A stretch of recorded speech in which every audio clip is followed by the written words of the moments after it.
Assalamualaikum warahmatullahi wabarakatuh. Teman-teman semuanya, Alhamdulillah hari ini kita kedatangan beliaunya, Kiai Haji Masrur Arif, yang insya Allah hari ini akan kita bersamai dalam bincang pesantren bagaimana akhir-akhir ini kita ketahui bahwasannya ada banyak sekali topik dan isu terkait pondok pesantren yang luar biasa, kirang enak didengar ngoten nggih, Abayai. Teman-teman, sebelum kita bincang luar biasa dengan beliaunya, sedikit saya sampaikan tentang profil beliau. Beliau adalah Ketua PCNU Lamongan dari tahun 1998 sampai dengan tahun 2021. Beliau juga Wakil Rois PCNU Lamongan sampai hari ini, nggih, Apa Yai? Yang ketiga, beliau adalah Wakil Ketua RMI PWNU Jawa Timur. Yang keempat adalah beliau juga Wakil Ketua NUI Lamongan bidang fatwa tahun 2022 sampai hari ini nggih, Pak Yai. Selanjutnya beliau juga Ketua FKUB Lamongan dan Masya Allah sekali nggih, beliau adalah santri alumni juga dari pondok pesantren yang luar biasa. Pondok pesantren besar-besar di Lamongan, teman-teman semuanya. Dari Langitan nggih, Pak Yai, dari Tebu Ireng dan dari Lirboyo. Teman-teman, tetap stay tune nggih. Hari ini kita akan bahas tentang banyak hal, bincang pesantren. Nah, Abayai, kulo kalau mendengar tentang isu pesantren atau santri, niku kulo nggih, ya Allah, kayak apa ngoten nggih rasanya. Karena alhamdulillah kulo juga ditakdirkan oleh Allah menjadi santri di pondok pesantren. Di antaranya kulo juga alumni dari MA di napa Rodotul Quran. Nggih, Rodotul Quran Lamongan. Ngantos sakmenika kulo dari Pondok Pesantren Darut Taqwa Suci Manyar Gresik. Nggih, kula alumni mriku. Jadi kalau kula mendengar isu pesantren, nopo santri niku hati ini ikut ya Allah ngoten. Ikut sedih ngoten. Nah, belakangan ini ada banyak sekali isu, di antaranya adalah bagaimana mereka mengcover pondok pesantren itu feodalisme dan lain sebagainya. Dan yang paling terbaru adalah ternyata ada sosok yang seharusnya sosok itu menjadi teladan kita, namun hal itu sebaliknya ya. Nah, kalau mendengar hal itu ini kan sedih nggih, sehingga kepercayaan masyarakat ini menjadi hal yang dipertanyakan, ngoten. Pas kula stalking Instagram, media sosial, ternyata tidak sedikit teman-teman di luar sana itu yang apa namanya mboten percaya ngoten sama pesantren. Nah, kayak niku terus pundi nggih ya menyikapinya. Terima kasih. Bismillahirrahmanirrahim. Hal itu menjadi perhatian kita bersama, perhatian MUI, perhatian NU, perhatian semua umat Islam pada umumnya, dan kita prihatin atas terjadinya hal tersebut.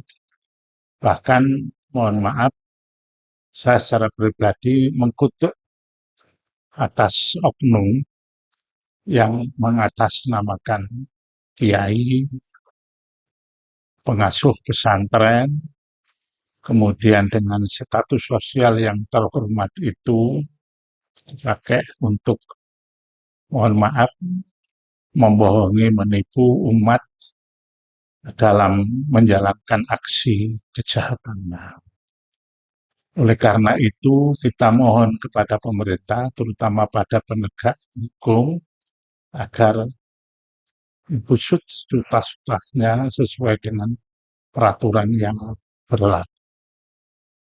Akan tetapi, kami juga minta kepada masyarakat umum agar mensikapinya dengan bijaksana. Mengeneralisir, menggebiah uyah, jare wong Jawa, Nggih.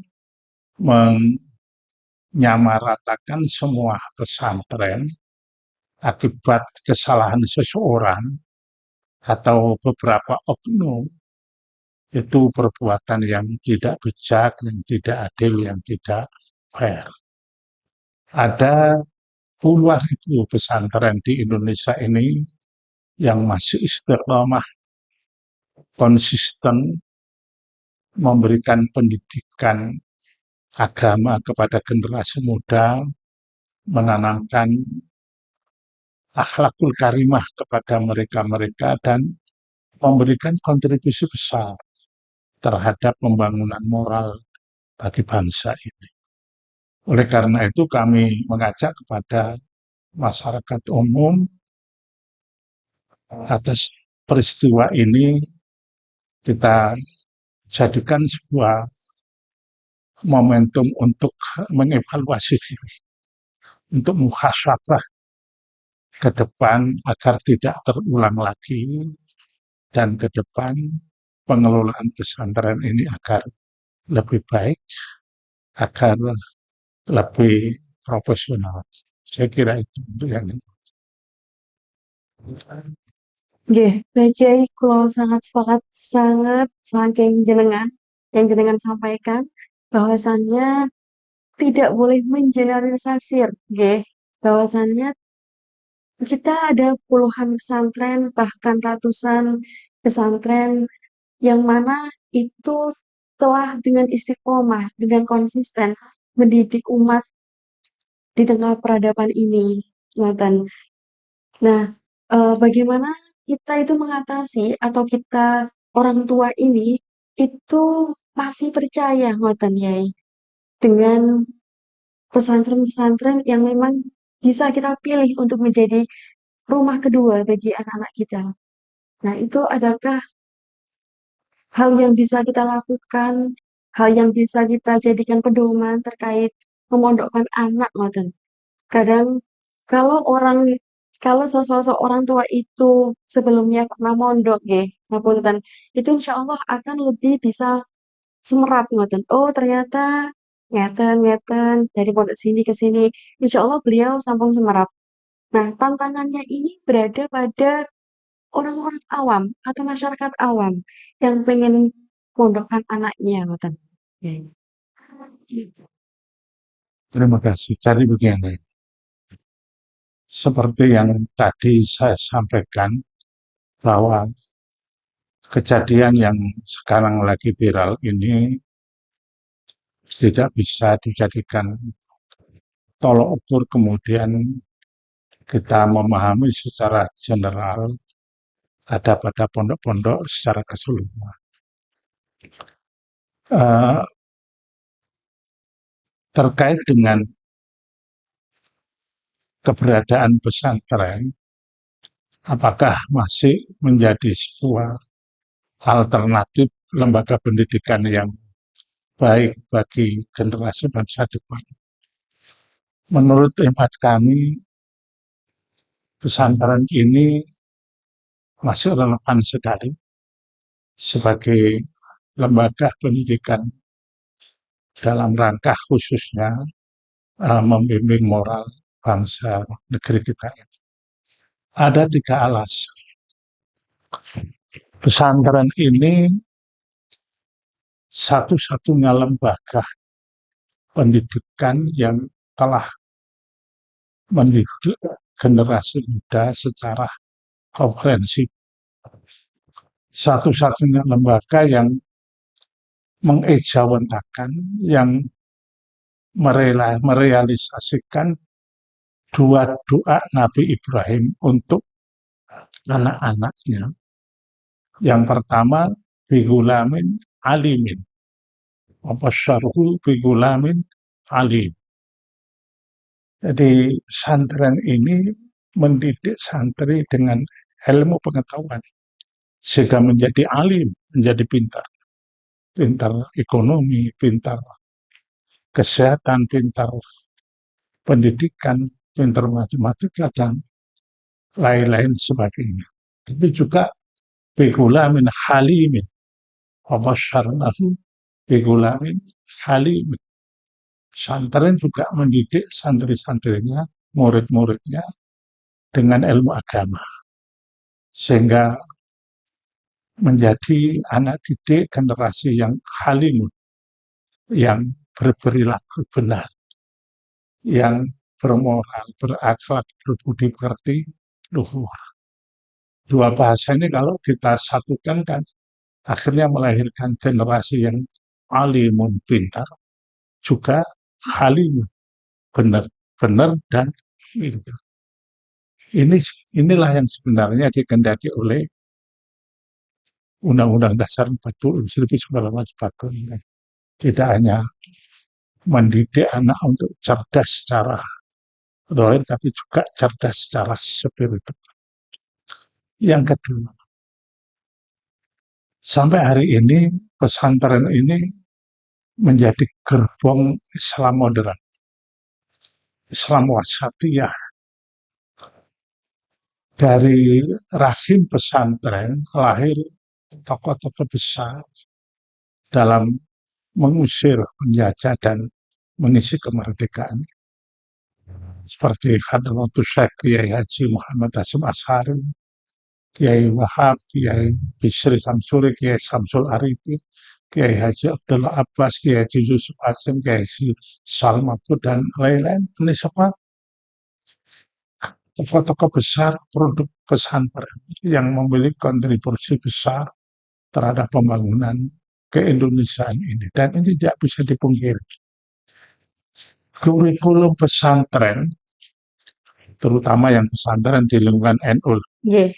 kurikulum pesantren yang ada di lingkungan Rabithah Maid Islamiyah Nahdlatul Ulama tidak ada potensi yang melahirkan generasi radikal atau fundamentalis.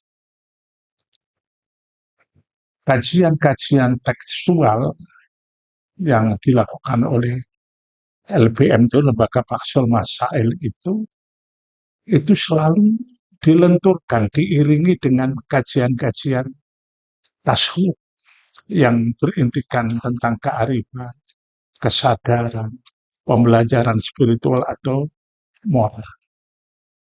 Nah, model dakwah Wali Songo itu diambil oleh kiai-kiai pesantren sebagai model penyebaran ajaran Islam di Nusantara inilah.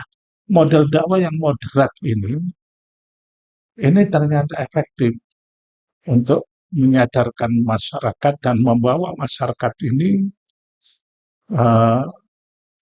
mengikuti ajaran-ajaran Allah dan juga ajaran-ajaran Rasulullah.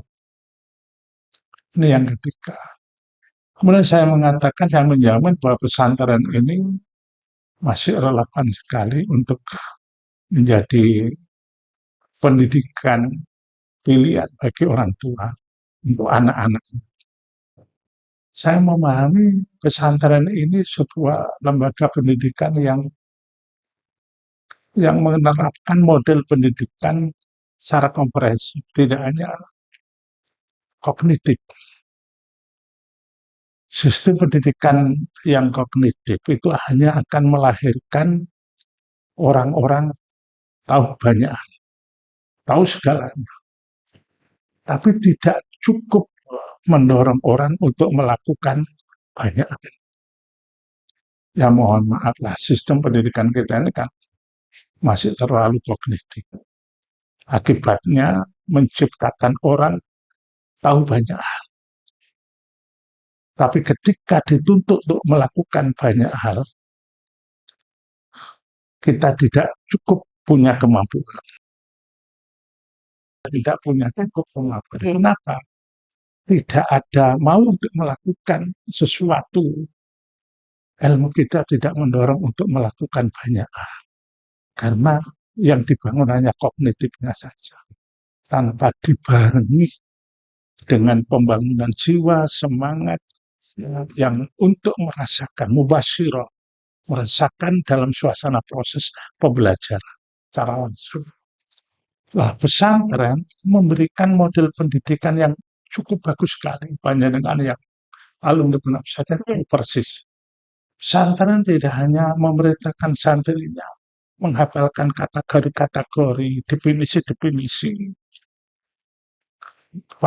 partisipasi sosial adalah mandiri, adalah tidak hanya menghafal kategori-kategori definisi, tapi di pesantren itu kita diajak mubasyir, terlibat langsung dalam suasana proses pembelajaran itu. Ayo kita roan, Nggih, iki lho let modele ora gotong royong. nggih, Ayo kita makan satu talam 5 orang. 5 orang. Nggih, Ini loh model contoh hidup sosial. Sehingga untuk pondok ketika kehabisan berisi ya sendiri, oleh segalanya dilakukan sendiri. Lah, apa yang dilakukan oleh santri di pesantren ini merupakan mubasyir. Ini direct yang kemudian melahirkan santri-santri yang punya jiwa mandiri, punya jiwa sosial, punya kepekaan terhadap apa yang terjadi di lingkungan. Lah, dengan tiga argumentasi itu kami masih melihat bahwa pesantren ini adalah salah satu pilihan tepat bagi orang tua untuk mendidik anak-anaknya untuk mencapai cita-citanya ya ke masa depan. Tidak hanya selamat di dunia tapi juga selamat di nggih, akhirat begitu. Saya kira itu. Nah, nggih. Masya Allah Yai, napa luar biasa ngoten nggih. Dari apa yang jenengan sampaikan itu, sabar adalah menahan diri dari segala sesuatu. Maka ketika di pondok pesantren, kita itu direct langsung. Jadi langsung diajari. Sabar itu contohnya, mau mandi antri dulu, mau makan gantian dulu. Ngoten. ada proses Oke, kesabaran, proses kemandirian itu oke, di pesantren tentang itu. oke. Dan ada hal menarik juga yang jenengan sampaikan terkait ternyata hari ini kita itu terkadang diminta untuk ahli di semua bidang. Diminta ahli bisa ini ya bisa itu. Dan kognitif ini dirangsang agar bisa ini bisa itu. Tapi kita lupa. Tapi terkadang kita lupa ternyata kita itu belum mampu di situ. Ngoten. Dan ketika memandang bahwasannya kurikulum pesantren itu sangat holistik sekali, menyeluruh sekali, artinya tidak hanya teori belaka dan itu langsung diaplikasikan, ngoten. Sehingga ini menjadi hari ini terjawab. Artinya kurikulum pesantren itu hari ini, detik ini masih sangat relevan sekali untuk pendidikan anak selanjutnya. Baik itu di tingkat madrasah, nggih ya nggih, ngantos mungkin sampai menikah nggih, sepertinya. Karena kalau teringat dulu pada saat almarhum bapak kula itu nitipkan saya di pesantren, itu ketika ditanya Abah Yai, mondok ke sampai kapan iki anaknya? Nah, bapak kula itu jawab ngeten, nggih ngantos ketemu jodohnya. Ngoten Yai. Nggih pangestune alhamdulillah kula boyong itu nggih menikah ngoten. Nah, dari sini Yai kula tadi menyampaikan bahwasannya ada sekali bahkan ribuan pondok pesantren di Indonesia. Kita sebagai orang tua itu harus memerap, nggih, harus tahu sanad keilmuan daripada yainya, sosok figur beliau. Jadi tidak norok bontek ngoten, tidak ikut-ikutan mawon, tidak ikut-ikutan tetangga. Oh, anak saya mondok di situ, lalu kita ikutan. Nah, nopo pripun atau bagaimana niku ketika kita dihadapkan sebuah fenomena yang seperti itu, ya. begini ya, memang uh, terkait dengan pola pencarian pesantren Nggih, sebagai tempat mondoknya anak-anak kita, terutama untuk akhir-akhir ini kita harus selektif, harus hati-hati. Mohon maaf, akhir-akhir ini banyak orang yang tidak memiliki otoritas keilmuan agama yang bisa dipertanggungjawabkan. Hanya karena punya dana, punya uang, lalu mendirikan gedung. Oke. Kemudian gedung itu dilabeli pondok pesantren. Oleh karena itu, mencari tempat mondoknya anak-anak, kita harus selektif, harus hati-hati. Yang pertama, jangan hanya melihat popularitasnya, jangan hanya melihat gedungnya yang mewah, tapi yang pertama kali harus diketahui siapa pendiri pondok pesantren ini. Muasis pesantren ini tidak hanya meletakkan bangunan fisik, tapi juga meletakkan bangunan keilmuan yang apakah sanatnya, transmisi keilmuannya ke atas sambung kepada Rasulullah dan ke bawah bisa dipertanggungjawabkan transmisi keilmuan itu sampai kepada santri-santri yang akan datang. Ini penting. Nah, yang pertama harus melihat siapa pendiri itu. Kalau memang masih hidup, karuan. Oke. Tapi kalau sudah meninggal dunia, juga harus bisa diketahui oleh wali murid. Lalu siapa sekarang pengasuhnya? Pengasuh ini juga menentukan.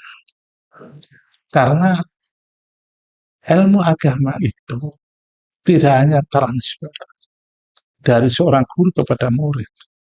Tapi ilmunya ini apakah bersanad, apakah tidak. Lalu yang ketiga, ini mohon maaf, guru-guru yang ikut membantu para pengasuh pondok pesantren itu dalam mengajarkan ilmu di pesantren. Pastikan dulu apakah hum min ahli sunnah wal jamaah al muhtaduna wal al mutamassikuna bi sunnati Rasulillah wa sunnati khulafair rasyidin. Pastikan dulu. Karena banyak sekali sekarang itu pesantren labelnya label aswaja anadiyah. Tapi ketika menyerahkan pelajaran umum seperti matematika, pelajaran bahasa Indonesia, dia pikir, oh ini gak ada hubungannya dengan agama. Lalu diserahkan pada guru-guru yang mohon maaf, keilmuan Ahlussunnah wal Jamaahnya mengkotek, putus dengan sanad keilmuan Ahlussunnah wal Jamaah. Makanya perlu ada semacam sosialisasi lah di lingkungan NU itu tentang pondok-pondok yang sanad keilmuannya ini memang sambung kepada kiai-kiai kita gitu. Begini, sanad keilmuan itu penting. Ini bukan hadis asal, tapi populer sekali. Inna hadal ilma dinun. Ini adalah ilmu agama. Falnudul aman takudu nadinakum. Maka lihatlah, telitilah dari mana ilmu agama panjenengan itu panjenengan dapat. Bantu amat takudu nadinakum ini, telitilah sanad keilmuannya, transmisi keilmuannya. Ini apakah mata rantainya ke atas sambung kepada Rasulullah, kemudian sampai kepada kita ini apakah masih terus bersambung? Ini harus diteliti. Karena untuk menentukan bahwa ajaran agama yang diberikan oleh pengasuh pesantren, oleh guru-guru kita di pesantren ini original, validitas keaslian ilmu itu betul-betul sesuai yang diberikan oleh Rasulullah, itu diketahui dari sanad, dari transmisi keilmuan. Makanya Hadaratus Syekh Kiai Haji Hasyim Asy'ari dalam kitab, kalau nggak salah dalam kitab Ilmu Fadail fi Tarjamati Muqaddimah Ibnu Asy'ari itu bahwa begini. Faya ayuhal ulama was-sadat al-atqiya min ahli sunnati wal jamaah wa ahli madhahibil arba'ah.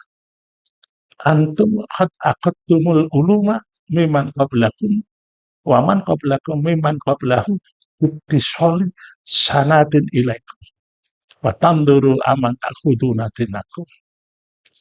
Wahai para ulama, para cendekiawan muslim yang bertakwa, yang menghimpun diri dalam Ahlus Sunnah wal Jamaah dan dalam Madzhabul Arba'ah. Kalian sesungguhnya menimba ilmu dari orang-orang sebelum kalian.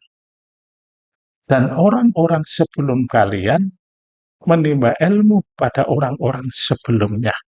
Bittisol sanatin, melalui jalan sanad, melalui transmisi keilmuan sehingga sampai kepada kita semua. Jadi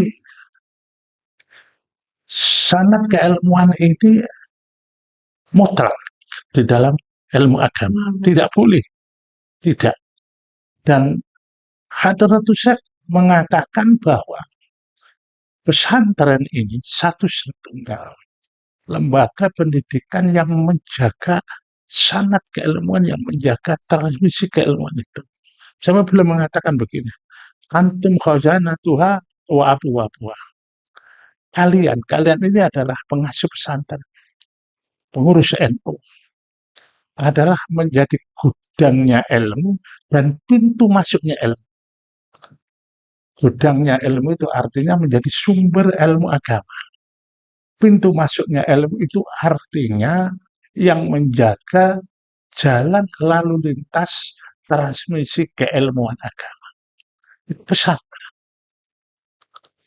Nah, makanya Hadrat itu mengatakan wala tu'tul buyuta illa min abwabiha. Wa man ataha min ghairi abwabiha fawa syarifan. Sumya syarifan.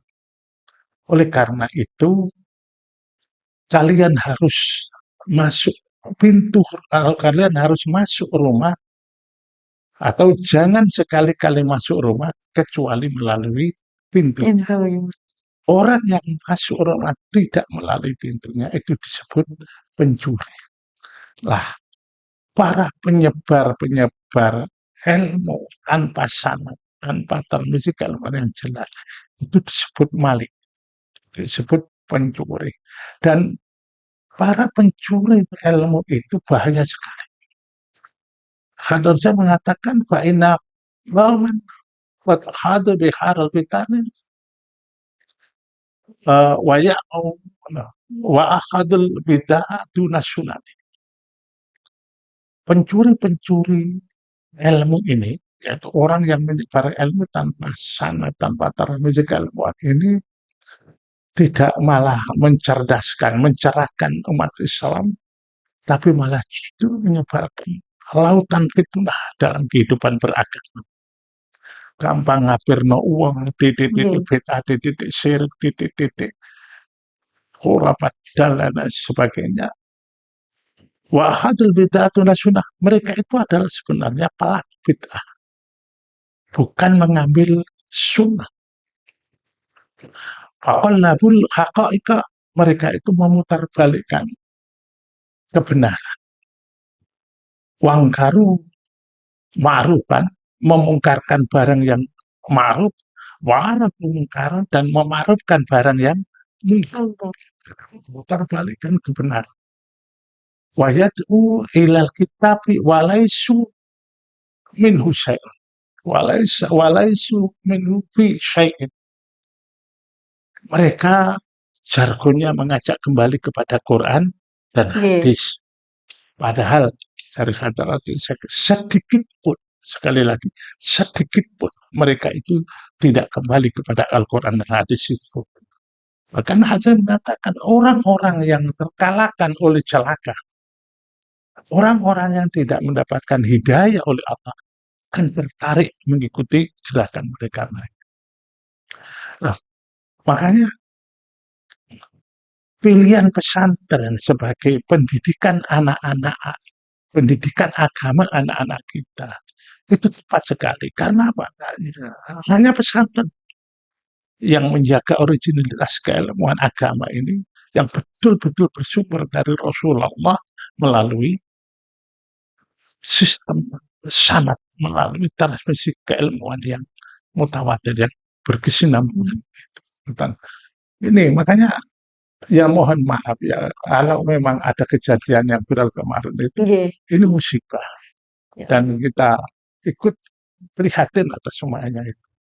Tetapi mohon maaf tidak boleh digeneralisir untuk semua pesantren karena bagaimanapun pesantren ini adalah aset kekayaan yang sangat nilainya tinggi sekali bagi negeri ini, bagi umat Islam yang terbesar di dunia ini untuk menjaga transisi, untuk menjaga sanad keilmuan agama Islam yang betul-betul sesuai dengan yang diajarkan oleh Rasulullah.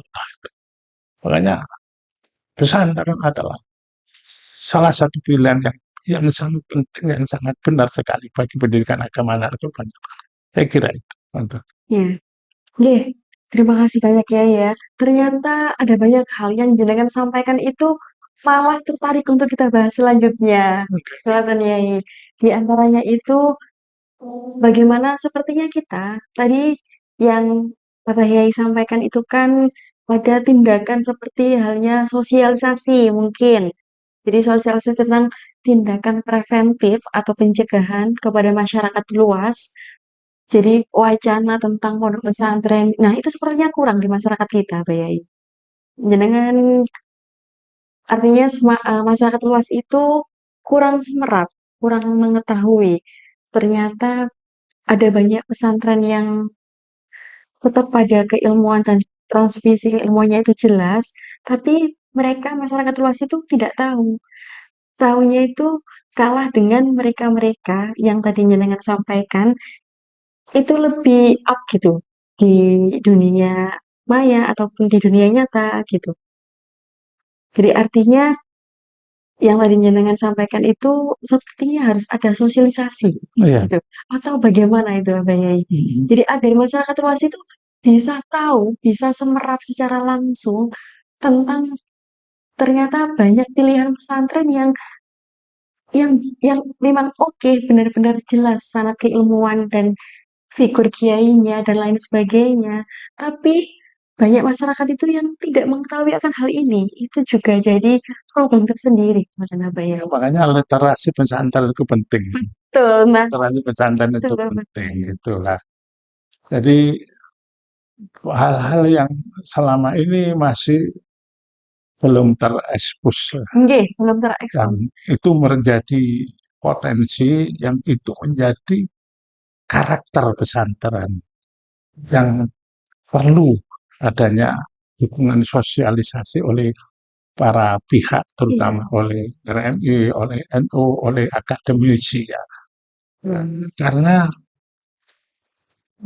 mohon maaf, ketika kekuatan media sosial, media digital nggih, seperti ini, terutama anak-anak muda kita itu lebih suka mencari pembelajaran agama dengan metodologi yang lebih cepat, nggih. Nah, itu instan. kan. Itu tidak peduli terhadap sanad keilmuan, terhadap transmisi keilmuan. Padahal itu mutlak harus kita perhatikan untuk mengetahui bahwa ajaran ini betul-betul bersumber dari Rasulullah atau tidak. Apalagi sekarang ada apa itu AI, Nggih, nggih. buatan Ada, itu nggih, dan ada, sebagainya. anu ini.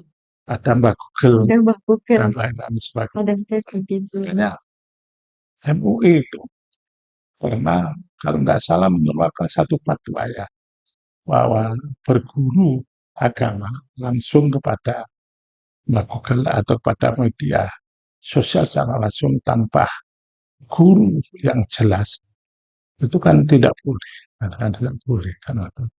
Tapi ya tidak boleh itu tidak cukup hanya difatwa tidak boleh, tapi harus juga ada sosialisasi secara komprehensif harusnya kayak apa, kalau kayak apa.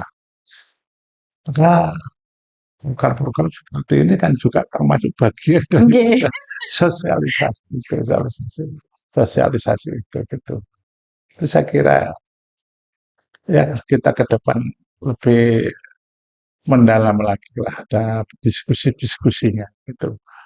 Ini tidak hanya merespon ketika ada suatu masalah, Nggih. tapi juga perlu kajian-kajian cara tematik yang sangat yang bermanfaat bagi masyarakat secara umum gitu. Nggih. Jadi memang untuk membentuk seseorang atau seorang anak yang tangguh dalam iman dan unggul dalam keilmuan, itu memang satu-satunya pilihan adalah di pesantren, nggih, Yai. Kita tahu bahwasannya tokoh-tokoh besar umat Islam itu menempuh ilmunya istilahnya mboten kaleng-kaleng, ngoten nggih. Gitu. Jadi mereka dibentuk, beliau-beliau orang hebat itu dibentuk dari pendidikan pesantren yang luar biasa. Dan setelah kita telisik lebih jauh, sampai hari ini di pesantren itu tetap sama. Bahwasannya konsep ajarannya, ya mohon maaf, tidak hanya pada kognitifnya, tapi bagaimana afektif psikomotorik itu langsung diajarkan, direct gitu, teman-teman. Dan ini menjadi fenomena yang kadang oleh masyarakat awam itu sepertinya kan informasi yang terserap di masyarakat luas, itu apa Yai? Contohnya saya sendiri atau di usia saya, ini kalau apa scrolling Instagram, YouTube, itu kan mereka itu lebih enak atau lebih cepat gitu nggih, untuk mencari informasi agama, tanpa bersusah-susah payah baca buku, menghafal, dan lain sebagainya.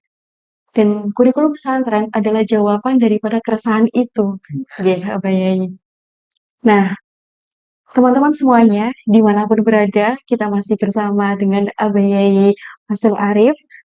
Niki terakhir nggih, Abah Yai. Mohon maaf, agak lama ini kita nggih. Terakhir itu bagaimana sikap bijak masyarakat yang harus kita lakukan. Jadi tadi sudah dijelaskan lebih panjang yang harus atau nasihat yang jenengan sampaikan untuk masyarakat luas dalam pemilihan pondok pesantren itu. Jadi begini, yang pertama sikap bijak yang harus kita lakukan ketika ada suatu apapun yang menurut kacamata manusia secara umum itu negatif terjadi di suatu lingkungan atau lembaga. Jangan kemudian itu digeneralisir di kebijakannya secara keseluruhan. Ini yang pertama. Kemudian yang kedua, sikap bijak orang tua ketika mencarikan pendidikan agama yang komprehensif, yang sangat transmisi keilmuannya bisa dipertanggungjawabkan adalah di pesantren, adalah di pesantren. Lebih dari persoalan transmisi atau sanad keilmuan, ilmu agama itu tidak hanya transfer ilmu agama itu harus ditransfer oleh guru dan diterima oleh murid. Yang kedua, belah pihak ini harus tasfiyatul qalbi, hatinya harus bersih. Karena ilmu itu tidak bisa masuk suatu hati yang tidak bersih. Makanya baik yang mentransfer atau guru maupun yang menerima ilmu yaitu murid, ini kedua-duanya harus tazkiyatul qalbi, harus bersih hatinya, tazkiyatul nafsi, bersih jiwa. Karena dengan tazkiyatul qalbi, tazkiyatul nafsi ini maka lahir khulusunya, keikhlasan. Ini yang mentransfer dan menerima ilmu kedua-duanya itu ikhlas semata-mata. Karena setelah adanya ikhlas itu maka akan muncul muraqabatun nafsi, merasa dirinya diawasi, dimonitoring oleh Allah Subhanahu wa taala. Ini bagian daripada jumlah dari manfaatnya ilmu. Sampai kemudian akhirnya mujahadun nafsi, sungguh-sungguh dalam mendekatkan diri, dalam menghambakan diri kepada Allah Subhanahu wa taala. Dan ini merupakan samrah buah daripada keilmuan yang bermanfaat itu. Oleh karena itu, sekali lagi mencari pesantren untuk anak-anak yang bijak itu ya, yang pertama lihat dulu siapa pendiri pesantren, lihat juga siapa pengasuhnya. Dalam Al-Quran itu dikatakan yang namanya kiai, yang namanya ulama itu innama yakhshallaha min ibadihil ulama. Di antara hamba Allah yang takut kepada itu ulama, kiai. Kata yakhsha itu berbeda, lebih daripada takut. Yakhsha itu merinding, saking saking sudah kepada Allah sehingga merinding. Makanya dari yakhsha ini maka kemudian lahir sebuah sikap warok, sikap zuhud pada diri seorang kiai itu. Nah, dengan adanya warok zuhud itu maka lahir yang namanya tazkiyatul qalbi, tazkiyatul nafsi tadi. Maka tidak lahir khulusinat, keikhlasannya itu hanya ilmu yang didapat, yang diperoleh dari kiai-kiai yang ikhlas dan diterima oleh murid yang ikhlas. Ilmu itu melahirkan sebuah manfaat yang besar untuk kehidupan dirinya dan kehidupan umat secara keseluruhan. Saya kira itu yang bisa kami jadikan semacam konklusi, semacam ya kesimpulan, dan mudah-mudahan ke depan kita bisa bertemu lagi untuk mengkaji hal-hal yang lebih mendasar, lebih mendalam untuk kemaslahatan umat ini. Ya, saya kira itu barangkali ada khilaf, ada kesalahan. Kami mohon maaf. Semoga bermanfaat. Assalamualaikum warahmatullahi wabarakatuh. Waalaikumsalam warahmatullahi wabarakatuh. Terima kasih banyak Yes. Abah Yai. Teman-teman, ternyata ada banyak hal yang bisa kita dapatkan dari podcast yang hari ini. Di antaranya adalah bagaimana seorang guru itu tidak hanya transfer of knowledge, artinya tidak hanya mentransfer keilmuan saja, tapi bagaimana nanti sosok itu adalah bisa sampai pada kita itu benar-benar menjadi santri sejati. Sampai pada bagaimana kita itu di pondok pesantren itu dan di masyarakat itu menjadi seseorang yang memang tangguh dalam iman dan unggul dalam keilmuan. Dan bagaimana kita menjadi seorang santri sampai hari ini, kini dan nanti. Dan di antaranya itu Allahumma Allahuna diri Allahu syahidi. Bagaimana seorang santri nanti itu terlahir benar-benar yakin dibersamai oleh Allah Subhanahu wa taala dalam setiap tindak lakunya. Demikian itu yang dapat kami sampaikan siang hari ini. Semoga semuanya penuh manfaat dan barokah. Amin, Allahumma amin. Semoga kita berjumpa lagi di lain kesempatan. Kami akhiri, wassalamualaikum warahmatullahi wabarakatuh.